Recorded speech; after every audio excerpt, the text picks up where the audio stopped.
sí. Ìgbésẹ̀ kejì tí ọkùnrin yẹn gbé so ó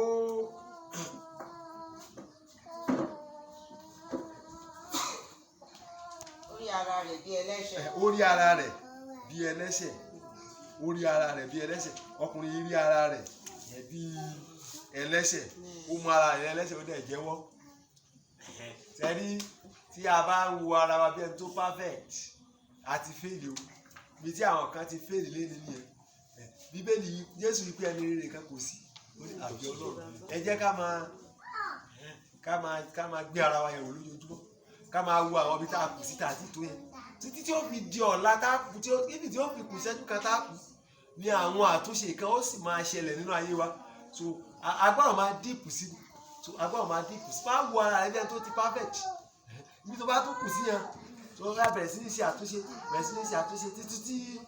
ikú yóò fi dé. Nọ́mbà 3 tó ṣe ni pé ó gbàdúrà fún ìjọba Ọlọ́run. Ó gbàdúrà fún ìjọba Ọlọ́run. So ìgbésẹ̀ mẹ́tẹ̀ẹ̀ta yóò gbé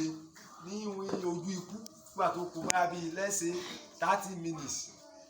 tí ẹ̀mí ó bọ́ lára rẹ̀ ló gbé gbogbo ẹsẹ̀ yìí. Ó dẹ̀ rí oore ọ̀fẹ́ gbà lọ́dọ̀ Olúwa. Ìyẹn ni ìwé orin wa nínú sí àná ló fi sọ fún wa pé ìtìjú púpọ̀ yóò wà fún àwọn onígbàgbọ́ àtàwọn onímàlẹ́ onífá bá wọlé. Nígbà tí bàbá onífá tó bá fún ìṣẹ́jú mẹ́wàá tàbí ogún ìṣẹ́jú tí ó kù tó padà jẹ́wọ́ Jésù ní Olúwa àti olùgbàlà rẹ̀. So bàbá onífá bá wọlé ẹni tó ti dáadáa mẹ́wàá tó dá ọrẹ tó gorí òkè Ìgbòho tó gorí òkè Àgélú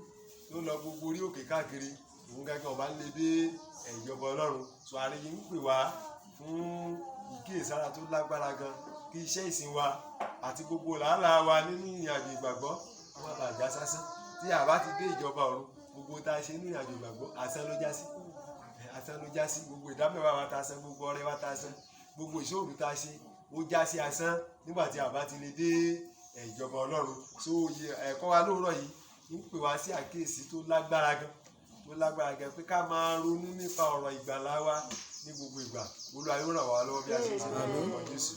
A ó fi àyè sílẹ̀ fún àfikún àlàyé tàbí ìbéèrè. Ẹni tó bá ní àfikún sí àlàyé yẹn tàbí a ní ìbéèrè. Praise the living Jesus. Hallelujah. A ó rí i pé nǹkan tó ṣẹlẹ̀ sí Titus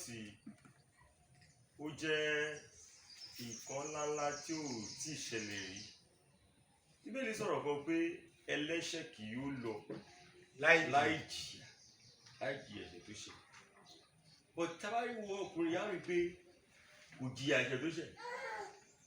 Ó ti ṣẹ̀ ọ̀rẹ́dì, ó ṣẹ̀ ẹ̀ṣẹ̀ dé lójú ikú ni. But kò jìyà ẹ̀ṣẹ̀ tó ṣẹ̀ yìí. Ìbéèrè mi láàrin ni pé ẹ̀kọ́ wo ni àárín yìí fẹ́ kọ́ àwọn ẹ̀dá tí a wà láyé tí wọ́n wà láyé lóde òní táwọn náà jẹ́ olè paraku lápẹ́ kì í tiẹ̀ mọ̀ bóyá èmi náà lè rí orí ọ̀fẹ́ yẹn kọ́kọ́ tiẹ̀ máa jalè lọ kó máa ṣe ogbẹ́ lọ kó tiẹ̀ máa kówé pé bóyá èmi náà máa rí orí ọ̀fẹ́ yẹn. Ìbéèrè mi láàrin pé ìjẹ́ irú orí ọ̀fẹ́ bẹ́ẹ̀ tún lè wà because ọ̀rọ̀ tí Bíbélì sọ yẹn kò ṣẹ mọ́ òun lára pé ẹlẹ́ṣẹ̀ kì yóò lọ láì jìyà kó jìyà kankan. Ìjẹ́ irú orí ọ̀fẹ́ bẹ́ẹ̀ tún lè wà lórí àwọn èèyàn pé tíyàn ọkọ̀ wà tó yẹ pé kò ní jẹ ìyà kankan kò ní jẹ ẹ̀ṣẹ̀ tó já tó fi máa wọ ilé ògo lọ. Èyí ṣe irú orí ọ̀fẹ́ bẹ́ẹ̀ tún lè wà bí torí kò jẹ ìyà kankan. Ìdáhùn ohun tó ń béèrè ni pé ọkùnrin yìí rí oore ọ̀fẹ́ gbà lórí àgbélébùú pẹ̀lú pé fìbí mọ́sísíkọ̀ orí ọ̀pọ̀lọpọ̀ yẹn ó ti pa ọ̀pọ̀lọpọ̀ yẹn a sì gbọ́ pé wọ́n pa ọmọ tiẹ̀ náà tàbí pa ìyàwó ẹ̀ báyìí ó tó di pé lórí àgbélébùú Jésù ní lónìí ló pàdé mi ní paradísè. So ohun tí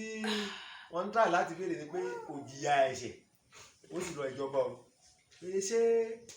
àwọn tí ń jalè bẹ́ẹ̀ náà ń ṣiṣẹ́ wọn ní máa ronú ọkàn ara wọn pé àwọn náà ní irú rẹ̀ ọ̀fẹ́ bẹ́ẹ̀ ṣé kí ló fà á tí Jésù fi fún ọkùnrin yẹn ní irú rẹ̀ ọ̀fẹ́ tó yẹ kí Jésù fún ní irú rẹ̀ ọ̀fẹ́ bẹ́ẹ̀. Ọ̀rọ̀ tó dẹ̀ sọ yẹn ó mú kó wá sí ìmúṣẹ ní ẹlẹ́ṣẹ̀ kì yóò lọ láì jìyà. Praise the Lord. Hallelujah. Olúwa kó ràn wá lọ́wọ́. Àmín. Bí òye mi ṣe lọ síbi ibẹ̀ yẹn òun ni wípé àkọ́kọ́ náà tá a bá sọ pé kò jìyà tùmí bí mo ṣe wò ó jìyà. Àgbélébù tí wọ́n kàn mọ́ kò ń ṣe pé ẹ̀rín ló rìn, ìrora ni wọ́n ń rí ìrora ń bẹ̀ bọ́n ṣe kàn wọ́n. ìdájọ́ ìyà ìṣẹ̀lẹ̀ náà.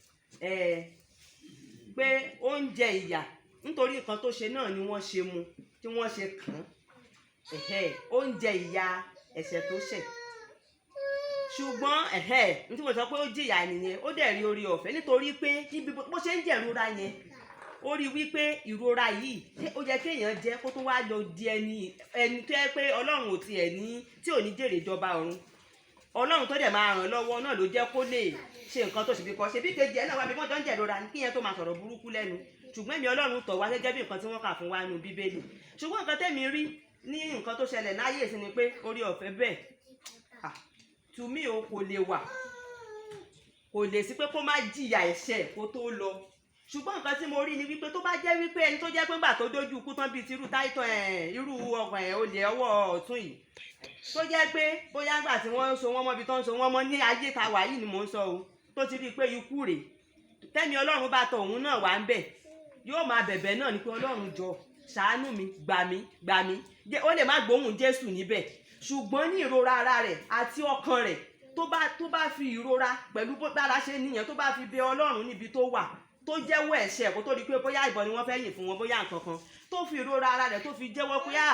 bóyá ẹ̀ṣẹ̀ ìbíkọ́sẹ́ lómi àtẹ̀jẹ́ wípé bóyá wọ bàbá àbí ìyá bóyá nítorí pé òbí ò tọ́ ọmọ lọmọ ṣe rìnrìn tí wọn mọ́ láìda títí tó fi lọ bọ́ sọ́wọ́ tó fi di pé wọ́n máa dájọ́ ọkú fún ṣùgbọ́n tó ríra ẹ̀ nídìí pé nǹkan tóun ṣe yóò dáa lóòótọ́ ṣùgbọ́n ikú rèé Olúwa jọ̀ọ́ ṣàánú mi dáríjì mi wọ́n lè padà gbébọn yẹn fún wọn kó kú ṣùgbọ́n táyé yìí nìyẹn ó wá lè padà nínú pé ẹ̀bẹ̀ tó bẹ̀ kẹ́ni ẹ̀ tó bọ́ yẹn ó lè rí oore ọ̀fẹ́ gbà ṣùgbọ́n pé bóyá pé Jésù ó wá yọ sí ìyàn pé bí abitán ti ń sọ lóòótọ́ omire Ọlọ́run lè ṣe ṣùgbọ́n nǹkan tẹ́mi kàn rí bẹ́ẹ̀ nìyẹn tó bá bẹ̀bẹ̀ wọ́n tó pa á. Hallelujah. A rí i pé gẹ́gẹ́ bí ìbéèrè yín yẹn sí pé ǹjẹ́ ṣé oore ọ̀fẹ́ bẹ́ẹ̀ tún lè wà mọ́ ó lè wà ṣùgbọ́n a gbọ́dọ̀ ní ọkàn àwa tá a ti mọ òtítọ́ ni ẹlòmíì á ní lọ́kàn wípé ṣe bí Titus rí oore ọ̀fẹ́ gbà lójú ikú jẹ́ kémi náà máa hùwà burúkú yẹn lọ. A rí i pé wọ́n sọ nípa àwọn twins kan wọ́n ní Táyé ó ti fi ayé rẹ̀ fún Jésù láti bẹ̀rẹ̀ bọ̀ Kẹ́hìndé olè ló ń jà ìgbà tó di àárín kan Táyé wá wò pé bóun ṣe wá fayé òun fún Jésù tó náà Kẹ́hìndé òun gbádùn ló ń ṣe gbogbo ẹ̀ yìí òun tóun kàn fayé òun fún Jésù lòun ń jẹ ìyà yìí Táyé náà bá padà sẹ́yìn òun náà bá lọ ń ṣèṣekúṣe níbi tó ti ń ṣèṣekúṣe yẹn kò tọ́jọ́ kò tó ṣù ọlọ́jọ́ dé ẹ̀rí ẹni tó ti fayé ẹ̀ fún Jésù tẹ́lẹ̀ ó di ẹni tó kú sínú ẹ̀ṣẹ̀ ṣùgbọ́n Kẹ́hìndé tó ń jalè wọ́n ní ó kàn lọ síbì kan ló lọ jalè ó bá fẹ́ bí ibì kan bóyá wọ́n tì í láti òkè kan ni wọ́n ló bá ní Jésù Olúwa gbà mí wọ́n ní bíbọ́lẹ̀ tó dẹ̀ bọ́lẹ̀ ó dẹ̀ kú kí làwọn á lè sọ fẹ́ nìyẹn á rí i pé ó rí oore ọ̀fẹ́ bíi ti Titus náà ó ṣeé ṣe kó má ti wà ní ìjọba Ọlọ́run o ṣùgbọ́n yípo tiẹ̀ lánàá ẹ̀ wípé ó tiẹ̀ ní Jésù Olúwa gbà ní Ọlọ́run ló mọ̀ bó ṣe ń ṣe ìdájọ́ ẹ̀ wípé ó tiẹ̀ ríran rí Jésù ṣùgbọ́n àwa tá a jó nígbàgbọ́ tá a bá ti ní lọ́kàn wípé ǹjẹ́ máa hùwà burúkú lọ tó bá dojú kúnjọ́ wo la mọ̀ tá a máa kú nǹkan tá a máa ṣe gẹ́gẹ́ bí onígbàgbọ́ ìmọ̀ràn tèmi ni wípé ká wà nínú Kristi ká máa ṣe bí ẹni pé a lè lo ìṣẹ́jú kejì ká máa ṣe bí ẹni wípé tí a bá ń hùwà burúkú kan ó ṣeé ṣe ká má rí oore ọ̀fẹ́ tí Titus rí yẹn kì í ṣe gbogbo èèyàn ní òrí àárín wọn sọ orú ẹ̀ méjì nínú Báíbù wípé orí ṣùgbọ́n Ọlọ́run tún fira rẹ̀ hàn níbẹ̀ yẹn gẹ́gẹ́ bí alágbára gẹ́gẹ́ bí a ṣe ohun tó wù yí pé mo lè ṣe nǹkan tó wù mí yí pé àwọn náà ló sọ yí pé ẹlẹ́ṣẹ̀ kan kì yóò lọ láì jìyà òkè ìgbà tó dẹ̀ tún wọ Ọlọ́run ó dá Titus sínú àánú ẹ̀ ó lọ láì jìyà ẹ̀ṣẹ̀ nítorí tá a bá ló jẹ ìyà ẹ̀ṣẹ̀ ìmọ̀wó láàrin yẹn pé kò jìyà nítorí kó tó di ìgbà yẹn gan wọ́n ti ń ka àwọn èèyàn mọ́ àgbélébù ní Rome kó tó di ìgbà yẹn wọ́n ti ń mú àwọn èèyàn lọ síbẹ̀ wọ́n ti máa ń kàn wọ́n tán bá ti ṣe ẹ̀ṣẹ̀ kan á rí i pé oore ọ̀fẹ́ yẹn ó ti pọ̀ jù àánú yẹn ọlọ́run kan ṣe ní inú ayé yìí náà àìmọye ẹni tó ń rí àánú bẹ́ẹ̀ ó kàn lè má jẹ́ ti wípé wọ́n kan òun mọ́gi tàbí pé bákan ó lè jẹ́ babaláwo tó jẹ́ wípé ó ti ba ayé ó ti fẹ́ run ìlú yẹn ó dẹ̀ yá ó jẹ́wọ́ Jésù ní Olúwa àti olùgbàlà òun náà rí gbàlà ó lè jìyà lóòótọ́ ìyà rẹ̀ lè má lọ́ǹkì ó lè jẹ́ bí ọdún kan ló fi jìyà ló fi kú ẹ̀rí ó yẹ ká máa ní lọ́kàn yìí pé ká má máa hùwà burúkú kì í ṣe gbogbo èèyàn ló máa rí oore ọ̀fẹ́ tí Titus rí. Praise the Lord. Hallelujah. Question yẹn ni pé ṣé a lè ríru ọ̀fẹ́ tí Titus rí, a lè ríru gbàlà tó rí, àbí a lè rí gbàlà, àbí ríru gbàlà tó rí, àbí Jésù fún Titus ní oore ọ̀fẹ́ pé ṣá lè ríru gbàlà bẹ́ẹ̀. Bíbélì tí ẹlẹ́ṣẹ̀ kì ó lọ láì jìyà ó bí àtìlẹ̀ fi ọwọ́ sowọ́ ẹlẹ́ṣẹ̀ kì ó lọ láì jìyà. Òye tèmi ni pé a lè ríru gbàlà bẹ́ẹ̀, a lè ríru gbàlà bẹ́ẹ̀. Ìyá ìtumọ̀ ni pé tá bá wo gẹ́gẹ́ bí nǹkan tá a kọ́ nínú ẹ̀kọ́ ń sìn ni pé wọ́n kọ́ wa pé Bíbélì ò kì í parọ́. Wọ́n bẹ̀rẹ̀ sí ní fi ọ̀rọ̀ wí ọ̀rọ̀ nínú ìwé yẹn, wọ́n bẹ̀rẹ̀ sí ní trace àwọn nǹkan kan báàkì sí ìgbé ayé Titus. Bó ṣe kó jẹ́ pé bóyá ó ti ń gbọ́n pa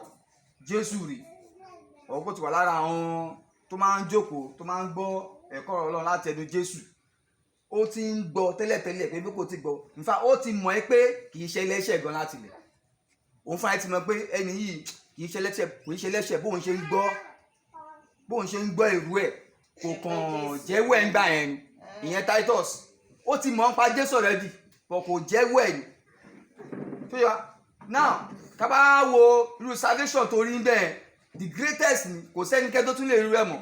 A lè rí gbàlà, a lè salvation but kò lè dàbí ti Titus wọn láyé.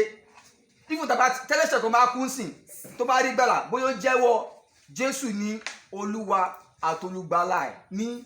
point of death lójú ikú gangan ló ṣe tó gba Jésù gbọ́. Ìgbàlẹ̀ ò lè dàbí ti Titus because Titus ẹsẹ̀kẹsẹ̀ ń bẹ̀rẹ̀ lọ sí ìjọba ọ̀run direct. Ó lọ síwájú Jésù. Ó lọ sí paradise direct ni lọ́jọ́ yẹn gangan. Gbogbo àtúndẹ̀ sí ń kú even before ọjọ́ yẹn títí di èní tó tún jẹ́ mímọ́ gan wọn tí ìdéjọba ọ̀run kankan wà nù lẹ́ńbẹ̀. So bọ́lọ̀ grace tí Titus rí yẹn grace wà títí di èní but kò sí grace yẹn mọ́ nísìnyí báyìí. Ṣé wọ́n tún fẹ́ tún Jésù kan lẹ́ẹ̀kejì ni tẹ́nìyàn náà tún máa rí tátún irú gbàlà bẹ́ẹ̀. Olùfẹ́ Titus ni ó lágbára because ó wà lẹ́gbẹ̀ẹ́ Kristi olùgbàlà wọ́n jọ wà lórí ìjà àgbélébọ̀ tó jẹ́ ìrora ni ó dẹ̀ rí oore ọ̀fẹ́ gbàjọ ẹ̀. So nǹkan tẹ́mi sára sọ ni pé a lè rí gbàlà bá a lè rí gbàlà bí irú ti Titus yẹn láíláí tí láyé á fi parẹ́. Praise the Lord. Hallelujah. Ẹ jẹ́ pàtẹ́wọ́ fún Jésù. Àwa tí a ti dáhùn àti gbìyànjú lọ ṣùgbọ́n mo fẹ́ pe alákìísí àwọn nǹkan mẹ́ta kan tó ṣe pàtàkì tí Bíbélì là sílẹ̀ fún wa. Àwọn nǹkan kan bẹ tí máa ń reduce ìyà ẹ̀ṣẹ̀ tí àwa èèyàn get ẹ pé máa ń reduce ìyà ẹ̀ṣẹ̀. Psalm 51 tá a bá gbé láti verse 16 ẹni kan wọ́n lò fún wa nínú ẹ̀kọ́ yìí náà lówó rẹ̀. Verse 16 rẹ̀ ní nítorí ìwọ kò fẹ́ ẹbọ tí èmi ìbá rú inú rẹ kò dùn sí ọrẹ ẹbọ síso. Verse 17 wá ní ẹbọ Ọlọ́run ní ìrònúpìwàdà. Àwọn Bíbélì wí pé ẹbọ Ọlọ́run ní ìròbìnújẹ́ ọkàn, ìròbìnújẹ́ àti ìrora àyà Ọlọ́run òun ni ìwọ kì í kàn. Praise the Lord. Hallelujah. Praise the Lord. Hallelujah. Ẹ rí àwọn kankan wà tó máa ń jẹ́ kí Ọlọ́run pardon èèyàn lórí àwọn àṣìṣe tó ti ṣe. Nǹkan náà sì ni ìròbìnújẹ́ ọkàn àti ìrora àyà. Nígbà tó tí èèyàn bá rí ara rẹ̀ he tó rí ara rẹ̀ pé ohun tóun ń ṣe yìí kò máa dáa. Sẹ́ni oore ọ̀fẹ́ ńlá kan kọ́kọ́ àyè. Sẹ́ni àwọn kan tí máa ń ṣílẹ̀kùn oore ọ̀fẹ́ àánú tá à ń pé ẹnìyẹn rí gbà lọ́dọ̀ Kristi yẹn o àwọn kan kọ́ àtọ́kùn ní òṣìlẹ̀kùn kínní ẹnìyẹn gbọ́dọ̀ rí ara rẹ̀ he nígbà tó bá rí ẹ lọ́rùn pé gbogbo ohun tóun máa ti ṣe sẹ́yìn yìí kò máa dáa òun ti fìbọn pa ìyá alágbájá òun fìbọn pa ọmọ alágbájá òun ṣe kínní ó wá kóra ẹ̀ sínú ìbànújẹ́ ó wá bẹ̀rẹ̀ sí ní ìròbì níjọ́ kan sọ ẹ̀rí kínní yẹn máa ń yí sí ìyà ẹ̀ṣẹ̀ ọlọ́run ó wò ká ó mọra rẹ̀ ní ẹlẹ́ṣẹ̀ lẹ́yìn pé bíbélì tó sọ pé ẹlẹ́ṣẹ̀ kì í lọ láì jìyà bíbélì yẹn náà ló tún sọ pé bí ẹlẹ́ṣẹ̀ bá mọ ara rẹ̀ bí ẹlẹ́ṣẹ̀ tí ó sì jẹ́wọ́ aláàánú àti olóore ni ọlọ́run láti dáríjì aláàánú àti olóore ni ọlọ́run láti dáríjì ẹnu mi dùn sí ìbéèrè yẹn ẹ rí i pé mistake tí àwọn ẹni ṣe lẹ́nu nǹkan tí ò lè mú ẹ̀ṣẹ̀ kúrò tí ò sì lè reduce ìyà ẹ̀ṣẹ̀ là ń ṣe lárúkọ máa reduce ìyà ẹ̀ṣẹ̀ wa ẹ rí i pé táwọn ọmọ ẹsẹ̀ bá ṣẹ̀ tẹ́lẹ̀ ẹbọ wọ́n bá pa màálù bí 100 wọ́n pa màálù bí 100 wọ́n pé àwọn fi tọrọ ìdáríjì fún ẹ̀ṣẹ̀ pẹ̀pẹ́ bíi pé torí ọlọ́run kò fẹ́ ẹbọ tí à ń wú yẹn ẹbọ tí ọlọ́run fẹ́ ní ìròbìníjẹ́ ọkàn ìrònúpìwàdà ìrora àyà praise the Lord praise the Lord I'm sorry to say this ìbádẹ́ sorry gan I can say it anywhere ẹlòmíràn rò pé nígbà tí òun bá lọ hùwà burúkú kan tó ń dá àwọn ọ̀ràn kan tó ń lọ fa wàhálà kan títí tó gbọ́mọ ṣẹ́ṣó tó ń ti ṣe àwọn kan yẹn tán tó ń bá wá sí church tó ń ra nǹkan kan sí church bá òun ra ọkọ̀ ìrere tó church tàbí òun kàn wá kọ́ church pé òun ti rí kóun ti reduce ìyà ẹ̀ṣẹ̀ wọn nìyẹn mistake tá à ń ṣe gangan nínú ìgbàgbọ́ tàbí irú rẹ̀ ọ̀fẹ́ tí Titus tàbí rí ibà nìyẹn ní àwọn kan tí òye ò tí ì yé nínú kérúbù gan sí wọ́n gbàgbọ́ pé àwọn ń ṣèràpadà ẹ̀ṣẹ̀ wọ́n lọ mú àgbò wá kọ́ lọ mú gunfi wá pé táwọn bá ti ṣe fún Ọlọ́run máa fojú fo gbogbo àìṣe tó ti ṣe yẹn so they are just wasting materials wọ́n kàn ń fi àwọn ohun ìní wọn fi ń ṣòfò ìyẹn ò lè mú ẹ̀ṣẹ̀ kúrò kò sì lè reduce ìyà ẹ̀ṣẹ̀ ohun tó lè reduce ìyà ẹ̀ṣẹ̀ tó sì lè mú ẹ̀ṣẹ̀ kúrò ní ìròbìníjẹ́ ọkàn nígbà tí ẹnìyẹn tó fa ọkàn ara rẹ̀ yá mo dẹ́ṣẹ̀ sí Olúwa mo ti ṣe àwọn nǹkan tí ò dáa tí ọkàn rẹ̀ wá bàjẹ́ ohun tó reduce ẹ̀ṣẹ̀ táyé tó reduce ìyà ẹ̀ṣẹ̀ Titus yẹn ẹ̀pà pásọ̀ are you with me ohun tó reduce ó yẹ kí ó jìyà ẹ̀ṣẹ̀ yẹn náà díẹ̀ o because ìdájọ́ ìyà ẹ̀ṣẹ̀ rẹ̀ ni pé ká lọ kàn án mọ́ àgbélébù ẹ̀wọ̀n kan dájọ́ ikú fún ni kí lẹ́yìn ìdájọ́ fún olè náà tẹ́lẹ̀ kí ni ìdájọ́ fún olè tẹ́lẹ̀ wọ́n fẹ̀ yẹn ìtàgbá náà ní ti ìdájọ́ ti orílẹ̀-èdè wọ́n fi ẹ̀yọ́ tí wọ́n dájọ́ ikú fún ni olè náà ló jáde tí wọ́n fi dájọ́ kíkàn mọ́ pé wọ́n yẹgi fún wọ́n kàn mọ́ àgbélébù ìjìyà tí àwọn ọba Hẹ́rọ́dù fún àwọn ọba tayé àwọn Pílátù ìjìyà tí wọ́n fún nìyẹn ní ti òfin ilẹ̀ wọn bẹ́ẹ̀ nígbà tó dé ibẹ̀ yẹn ó wá fa ọkàn ara rẹ̀ yá ó fa ọkàn ara rẹ̀ yá ìgbà tí ìsúnṣe ó rú ẹbọ ìròbìnújẹ́ ọkàn ẹbọ tọ́lọ́run fẹ́ bíbélì pé Ọlọ́run ò fẹ́ ẹbọ tá a bá máa rú ẹbọ tí Ọlọ́run fẹ́ ní ìròbìnújẹ́ ọkàn àti ìrora àyà ó ní irú ẹbọ yẹn Ọlọ́run kì yóò kàn nítorí Ọlọ́run ní ìwọ kì yóò kàn so tá a bá ti ń kẹta àwọn kankan nípa ọ̀rọ̀ bíbélì wa a rí i pé àwọn way out wà fún ẹlẹ́ṣẹ̀ gan Ọlọ́run ṣe àwọn ọ̀nà àbáyọ fún ẹlẹ́ṣẹ̀ tó ti rẹ́dì láti ronú fún àdá àwọn tí wọ́n ń lu ẹbọ ti ṣọ́ọ̀ṣì wọ́n ń lu màálù wọ́n ń lu ògúnfe wọ́n ń lu àgbò ìlúpọ̀ ẹ̀ṣẹ̀ nígbà náà tí àwọn kẹ́lẹ́ ìtàn ọdún bọ̀yẹ́ta wọ́n tún pa àsínú ẹ̀ṣẹ̀ wọn wọ́n ti wò pé kò lè náà wọ́n ju màálù 20 lọ wọ́n dẹ̀ ní màálù tó pọ̀ tó kíní yẹn kò sí wọ́n ló fò kẹ̀kẹ́ ẹni tó ní màálù bíi over 10,000 tó tó wá pa 20 bẹ̀ sí wà fẹ́ jà yẹ gbogbo tó ń ṣe wọ́n rí pé kò wà fẹ́ jà wọn wọ́n tún padà sínú wà burúkú yẹn wọ́n wò pé ṣèbí tó bá di òpin ọdún màálù 20 náà ni ó lọ lòun ò fi kọ́fà gbogbo tí òun ti ṣe yẹn so ìdí tí wọn ò fi rí irú oore ọ̀fẹ́ yẹn gbà ní the first person Titus was the first person tó kọ́kọ́ arú ẹbọ ìròbìnújẹ́ ọkàn hello tọ́kọ́kọ́ á rú ẹbọ tí ọlọ́run fẹ́ jù ẹbọ ìròbìníjẹ́ ọkàn àti ìrora àyà ó fún ọkàn ara rẹ̀ ní top time ẹni tó bá ti ronú dìpù rí yóò mọ ìyà tó wà níbi kí ìrònú yẹn háì tí ìrònú yẹn bá háì ẹ lè sùn mọ́ ẹ lò kò sí oorun mọ́ ẹ bá ti ń ronú tó háì tó ẹni ẹ máa rẹ jù sílẹ̀ ní tí ìlú fi mọ́ torí pé yín rí oorun sùn lẹ́fí máa ń sọ pé oorun yìí ṣe aṣọ́ọ̀tì ilẹ̀ ti yá mọ́ jù ó mọ̀ pé lẹ́rìí á mọ́ ọjọ́ tó bá rọrùn sùn ẹ máa rọrùn sùn lórúkọ Jésù ẹ tí ò bá rọrùn sùn ó mọ̀ pé òórùn náà ló mọ̀ pé òórùn náà ọkùnrin irú ẹbọ ìròbù níjọ kan nípa kejì àwọn ìwé tó sọ nípa iṣẹ́ ìyanu Jésù tó ṣe nígbà tó wà ní ọmọdé iṣẹ́ ìyanu Jésù tó ṣe nígbà tó wà lọ́mọdé àwọn tá bá ní orí ọ̀fẹ́ ẹ jẹ́ á lọ ka the lost words in the Bible and the forgotten book in the Eden so ó sọ nípa àwọn iṣẹ́ kan tí Titus ti ṣe sílẹ̀ ṣáájú kíkàn mọ́ àgbélébù ọjọ́ tí wọ́n ń gbé Jésù lọ sí ilẹ̀ Egypt wọ́n ń gbé Jésù lọ sí ilẹ̀ tí Olúwa kọ sí Joseph láti ojú àlá pé ẹ máa gbé ọmọ yìí sá lọ sí ilẹ̀ Egypt o torí Hẹ́rọ́dù yóò gbèrò láti pa á ní òru ọjọ́ yẹn tí wọ́n ń gbé Jésù sá lọ wọ́n ṣe alábàápàdé àwọn Titus àti àwọn ẹlẹgbẹ́ rẹ̀ yìí níbi tí wọ́n ń operate tí wọ́n ń ṣe iṣẹ́ olè jíjà wọn a rí i pé éèjì Titus ó jì sí Jésù gan táìmù tó ń kẹ Titus má gbélé bú yìí ó ti tó ọmọ 60-something years according to àwọn ìwé tó sọ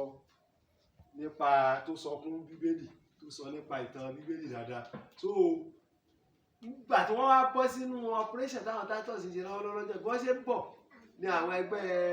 wọn yòókù wọ́n ti ṣe ètò pé àwọn ó gba ẹrù ọwọ́ àwọn Joseph àti Maria àwọn ó sì pa ọmọ wọn tí wọ́n gbé lọ́wọ́ yìí táwọn ó pa pé àwọn pa ọmọ yẹn àwọn ó sì gba gbogbo ẹrù wọn wọ́n ti plan sílẹ̀ bẹ́ẹ̀ Titus wá sọ fún wọn pé kí wọ́n má ṣe bẹ́ẹ̀ Titus bẹ̀rẹ̀ pé kí wọ́n má ṣe bẹ́ẹ̀ wọ́n á láwọn ò gbà Titus wá ní òkè olè yìí táwọn jà ní ìjẹta tí wọ́n ṣẹ̀ jà nìkan tán ni tí wọ́n kó ìkógun ò tí ì pín ogun ò tí ì pín ohun tí wọ́n kó níbi olè yìí tí wọ́n lọ jà yẹn olè yìí táwọn lọ jà ní táwọn ṣẹ̀ṣẹ̀ jà tán táwọn ò tí ì pín ìpín rẹ̀ yẹn ìpín tí ó bá kan òun nínú ìpín yìí táwọn ti jà yẹn ẹ má fún òun mọ́ òun yọ̀ǹda rẹ̀ ẹ sáfi ọmọ ọwọ́ yìí àti àwọn òbí rẹ̀ sílẹ̀ ẹ má ṣe wọ́n ní nǹkan kan so nígbà tí wọ́n dẹ̀ ti rí pé ìpín tí ó kan Titus nínú àwọn olè yìí táwọn ti jà tẹ́lẹ̀ ó pọ̀ ju táwọn gbà lọ́wọ́ Maria àti Joseph lọ wọ́n padà gba ọ̀rọ̀ yẹn wọlé wọ́n gbà wọlé Titus fi ohun ìní rẹ̀ ó fi rúbọ lọ́jọ́ náà fún ìyẹ̀kùn kó lè káwọn ẹgbẹ́ rẹ̀ lè fi Jésù Maria àti Joseph sílẹ̀ wọ́n má fi ọwọ́ kàn wọ́n nínú ìwé yẹn ni a ti rí kà pé lọ́jọ́ ẹni Jésù ti sọ fún àwọn òbí rẹ̀ pé wọ́n máa wo ọkùnrin olè yẹn o ọkùnrin olè tó ní wọ́n fi àwọn sílẹ̀ káwọn lọ lọ́fẹ̀ẹ́ wọ́n máa ṣe àwọn níbi yẹn pé nígbà tó bá di tó ń bá pé ọmọ 30 ọdún bó ṣe sọ fún àwọn òbí rẹ̀ nígbà tó ń bá pé ọmọ 30 ọdún ó lé díẹ̀ pé wọ́n kàn wọ́n mọ́ àgbélébù pé wọ́n padà kàn wọ́n mọ́ àgbélébù ní Jerusalem àwọn ọ̀rọ̀ tí Jésù sọ ní ọmọdé nì ẹni pé Jésù wà lọ́mọ kékeré tí ẹ̀kú ti sọ̀rọ̀ gbà pé wọ́n kàn wọ́n mọ́ àgbélébù pé ọkùnrin ó sì jẹ́ kan lára wọ́n kàn àwọn olè méjì pẹ̀lú òun ọkùnrin yóò jẹ́ kan lára àwọn olè tó wọ́n kàn mọ́ wọn lọ́jọ́ náà pé ọkùnrin yẹn pé yóò sì dé paradíṣe nígbà yẹn ni Jésù ti sọ fún Titus pé wò ó mú ọdẹ ìjọba bàbá láti kékeré ni Jésù tó ti sọ bẹ́ẹ̀ fún Titus pé wò ó mú ọ dé ìjọba bàbá ọ̀rọ̀ yẹn kàn wá ṣe lórí àgbélébùú ọ̀rọ̀ yẹn wá sí ìmúṣẹ lórí àgbélébùú ọ̀rọ̀ tí Jésù sọ nǹkan tí mo fẹ́ fi sí kejì ni mo fẹ́ mú jáde ohun tó jẹ́ ń sọ gbogbo yẹn lọ ni pé ó ti wù kí ayé àti ọ̀run kọjá ẹ má gbàgbé pé ní ọ̀rọ̀ Olúwa yóò lọ láìṣẹ.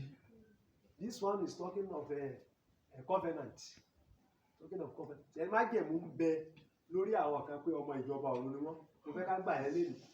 má jẹ̀mú ń bẹ lórí àwọn kan pé kí ni ọmọ ìjọba ọ̀run ni wọ́n ẹ rí i pé nínú àwọn ẹ̀yà Ísírẹ́lì lọ́lọ́run fúnra rẹ̀ ti sọ pé a fi èjì sàmì nínú ẹ̀yà Benjamin ní a ti fi èjì sàmì sí ẹgbàá mẹ́fà nínú ẹ̀yà Joseph a ti fi èjì sàmì sí ẹgbàá mẹ́fà. That is to say orúkọ àwọn èèyàn ti wà registered already tẹ́lẹ̀.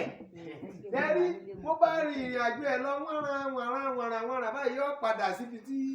yóò ti ṣiṣẹ́ ìgbàlà tí májẹ̀mú yẹn tí ó fi wá sí ìmúṣẹ tí ọ̀rọ̀ tó ti ẹnu Ọlọ́run jáde tí òfin ní lọ lásán. Mo tó fún Titus láwọn orí ọ̀fẹ́ tẹ́ ń kórí gbà nìyẹn o. Orí ọ̀fẹ́ yẹn láti ilẹ̀ ni orí ọ̀fẹ́ yẹn ti wà fún pé yóò dé ìjọba Kristi láìgbà tí Jésù ti wà ní ọmọ ọwọ́ ni Jésù ti sọ bẹ́ẹ̀. So ọ̀rọ̀ yẹn ni Jésù kà wá confirm ní orí àgbélébù pé kí ọ̀rọ̀ Olúwa kó má bàa lọ lásán. So that is to say Ọlọ́run kì í yẹ májẹ̀mú tiẹ̀. Ọlọ́run kì í ṣe kí ni kì í yẹ májẹ̀mú ò lè fail. So nǹkan kan tá a kàn máa bẹ̀rẹ̀ wálé ni pé táwa ò fi gbọdọ̀ ṣe bíi Titus yẹn ni wípé ẹ̀yin ọmọ bóyá ọmọ májẹ̀mú ni bàbá yàwó rẹ̀ ọ̀fẹ́ kan bẹ tí ó fọhùn lórí tí ń sìn ìdísà àti gbọdọ̀ múra láti ṣe iṣẹ́ ìgbàlá tiwa nu. A rí i pé ọkùnrin yóò ṣiṣẹ́ ìgbàlá kankan lọ títí kò dáadáa mẹ́wàá kò ṣe tẹ bọ́mí kò lọ ṣọ́ọ̀ṣì kò ṣe ìṣọ́ òru májẹ̀mú fọhùn ní orí rẹ̀. Praise the Lord. Hallelujah. Praise the Lord. Hallelujah. Àwọn kan bẹ tó yẹ pé àṣesílẹ̀ bóyá àwọn bàbá wọn tàbí àwọn ìran wọn á dẹ̀ fọhùn lórí ayé tí wọn. Àwọn àṣesílẹ̀ kan náà irú ẹ̀ ní Ísírẹ́lì irú ẹ̀ lórílẹ̀-èdè Ísírẹ́lì ń jẹ ń ṣe orí ọ̀fẹ́ yẹn ni wọ́n ń jẹ. Ìwà kì í ṣe ìwà àwọn ọmọ Ísírẹ́lì ló dáa lọ́wọ́lọ́wọ́ yìí kì í ṣe pé ìwà àwọn náà ló dáa tó bẹ́ẹ̀ bẹ́ẹ̀ tẹ́ mọ̀ pé Ọlọ́run ti ní májẹ̀mú pẹ̀lú Abraham Isaki àti Jacob pé irú ọmọ wọn òwò yẹn wọ́n fẹ́ ni òwò pé wọ́n yan irú ọmọ wọn fẹ́ ni tẹ́ irú àwọn ẹ̀ ń sìn tí a bá lọ fi ọmọ wí ọmọ tẹ́ bá lọ fọ ọmọ Nàìjíríà wí ọmọ Ísírẹ́lì ọmọ Nàìjíríà ń tẹ ara ẹ̀ ní o ọmọ Nàìjíríà ń tẹ ara rẹ̀ jẹ àfi àwa tí a bá ti sọra wa di Ísírẹ́lì nínú ẹ̀mí táwa náà ti di ọmọ májẹ̀mú Ọlọ́run nípa ti ẹ̀mí tá a di Ísírẹ́lì ti Áfíríkà. So Olúwa ràn wá lọ́wọ́ lórúkọ Jésù. Àwọn nǹkan tó mú kí orí ọ̀fẹ́ yẹn kó wá sínú ayé Titus nìyẹn. Then ipa kẹta tí mo fẹ́ sọ̀rọ̀ sí ni pé last minute wáyé báyẹ ká máa gbàdúrà tó wọ̀ sí ẹ̀ dáadáa. Hello sẹ́rí o lè jẹ́ ọmọlẹ́yìn Kristi láti bí 50 ọdún sẹ́yìn 80 ọdún sẹ́yìn kó wá kó ọdún kẹ́tẹ́ yẹn parí ìrìn àjò tó bá fèèlì gbogbo iṣẹ́ àti 50 ọdún àti 80 ọdún fèèlì náà. Let me give you Aya Lot as an example. Ṣé ẹ rí i pé last temptation rẹ̀ last examination rẹ̀ ni ò lè pass mọ́ ló mú kí gbogbo iṣẹ́ rẹ̀ ṣáájú Bíbélì ò wá sọ nípa iṣẹ́ rẹ̀ ti ṣáájú mọ́ ohun èyí tó ṣe last tó fi fèèlì yẹn nìkan ni a wá ń kà nípa rẹ̀ nínú Bíbélì lẹ́nu mo ta kàn kà nípa rẹ̀ pé Aya Lot wẹ̀yìn wò ó di ọ̀wọ́n yẹn. Nínú ìlú Sódómù àti Gòmárà ni Aya Lot gbé o ìlú yẹn bí tó corrupt dé gbogbo àwọn obìnrin ibẹ̀ ni wọ́n ní àlè gbogbo àwọn ọmọ gébẹ̀ ni àwọn ọmọ ìlú ti dispatch níbẹ̀ ni Aya Lot gbé kò yàlè. Ìbá wọn dẹ́ṣẹ̀ gbogbo ìwà pátá àwọn aráàlú ẹrù kò bá wọn ṣe àwọn ọmọ obìnrin rẹ̀ méjèèjì ó tẹ́kẹ̀ àwọn débi pé fẹ́jì ni wọ́n tí wọ́n fi kó wọn jáde kúrò ní Sódómù àti Gòmárà. Àwọn ọmọ burúkú Sódómù àti Gòmárà yẹn wọn ráyè réèpù ọmọ obìnrin rẹ̀ méjèèjì ó tẹ́kẹ̀ ìdílé ó bójú tó àwọn ọmọ débi tí àwọn ọmọ òfin corrupt tó òfin dáwọ́lé ẹ̀ṣẹ̀ bíi ti àwọn ọmọ Sódómù àti Gòmárà. Ǹjẹ́ ìwọ̀n pé Bíbélì ò sọ nípa yẹn mọ́ torí pé Aya Lot ò lè borí ìdánwò ìgbẹ̀yìn ògbé ayé rẹ̀ so last temptation ó fail last examination so n ta kàn gbọ́ ni pé Aya Lot ti wo ẹ̀yìn wò ó sì di ọ̀wọ́n yọ. Sẹ́rí ọ̀rọ̀ olè apá ọ̀tún yìí ó ń kọ́ wa pé ká máa gbàdúrà náà ká dẹ̀ máa prepare fún ìdánwò ìgbẹ̀yìn. Bíbélì wí pé ìbẹ̀rẹ̀ kìí ṣe oníṣẹ́ àfàwọn tó bá fi orí tì í dópin nìkan ni Jésù yóò gbà. àwọn tó bá forí ti dópin nìkan ni Kristi yóò gbà sẹ́rí òpin ìrìn àjò wa yẹn ó yẹ ká ṣiṣẹ́ towards it is one of our great prayer ó yẹ ká máa pray fún sẹ́rí ẹ̀rọ Olúwa fún mi lówó Olúwa fún mi ní ìbùkún sẹ́rí gbogbo ọjọ́ rẹ̀ ká máa sọ pé òpin ìrìn àjò mi láyé Ọlọ́run má jẹ́ ìjẹ̀bi òpin ìrìn àjò mi Olúwa má jẹ́ kí n ṣe kí ni àwọn onígbàgbọ́ ò ka àdúrà yẹn sí àwọn ọ̀tí ẹ̀rántí pé ẹ̀rọ mi ò tẹ̀ ẹ̀rántí òpin kankan mọ́ so prosperity nìkan ló kàn rántí ní gbàdúrà fún abẹ́jẹun òjò wa lẹ́nu fún wa lóúnjẹ òjò fún wa ní mọ́tò fún wa ní jet àwọn nǹkan táwọn yẹn ń gbàdúrà fún ni wọ́n ti gbàgbé ohun tá a bá dé nínú ìgbàgbọ́ kí la bá dé nínú ìgbàgbọ́ rí bí ọ̀rọ̀ ìgbàlá ní jet kọ́ la wá wá bí kì í ṣe jet la wá wá bí kì í ṣe Range Rover la wá wá dọ̀ Jésù kì í ṣe Lexus kì í ṣe ilé tabẹ́ kọ́lájà la bá dé ọ̀dọ̀ Jésù tó gbé wa dé ọ̀dọ̀ Jésù gẹ́gẹ́ the major purpose tó gbé adé ọ̀dọ̀ Jésù ni pé ká lè rí ìgbàlà torí ìjọba tirẹ̀ ìkẹyìn torí ìgbàlà yìí ti ṣe ní ìbẹ̀rẹ̀ hello níbo ni Bíbélì tó ìgbàlà sí ní ìkẹyìn ní ìkẹyìn ká lè rí ìgbàlà jẹ́ ká ṣiṣẹ́ ní orí wa kan ló sọ jẹ́ ká ṣiṣẹ́ jẹ́ ká ṣiṣẹ́ ká lè rí ìgbàlà níkẹyìn ní ìkẹyìn sẹ́rí ìkẹyìn yẹn ẹ ṣe àwọn àgbàdúrà mi lórí dáadáa o pé Ọlọ́run jẹ́ kí n parí ẹ̀ sọ́dọ̀ rẹ ní ìkẹyìn ìrìnàjò mi ẹ̀ má jẹ́ ń jẹ̀bi ó ṣe wáyé pé gbogbo àwọn kan wọ̀nyí ni Titus ti ní ìrírí ẹ̀ tẹ́lẹ̀ ó ti ní ìrírí pé òun fẹ́ yè ní ìkẹyìn ó ti ṣiṣẹ́ ìgbàlà yẹn níṣáájú ti yọ̀ǹda gbogbo ohun ìní ẹ̀ sílẹ̀ pé kí òun lè dóòlà ẹ̀mí Joseph Maria àti wọ́n tẹ̀lé má rí Jésù pa lọ́jọ́ yẹn náà torí mi ò rò pé nìkan kàn lè pa olùgbà rárá yìí kẹ wọ́n ní má rí pa ṣùgbọ́n tẹ̀ ká pé ó dóòlà ẹ̀mí Maria àti Joseph lọ́jọ́ náà ọjọ́ yẹn Jésù ti sọ fún pé yóò dé paradíṣe iṣẹ́ ẹ̀ lọ́wọ́ á ṣe parí ní orí igi àgbélébùú Olúwa yóò ràn wá lọ́wọ́ ẹjá pàtàkì Jésù.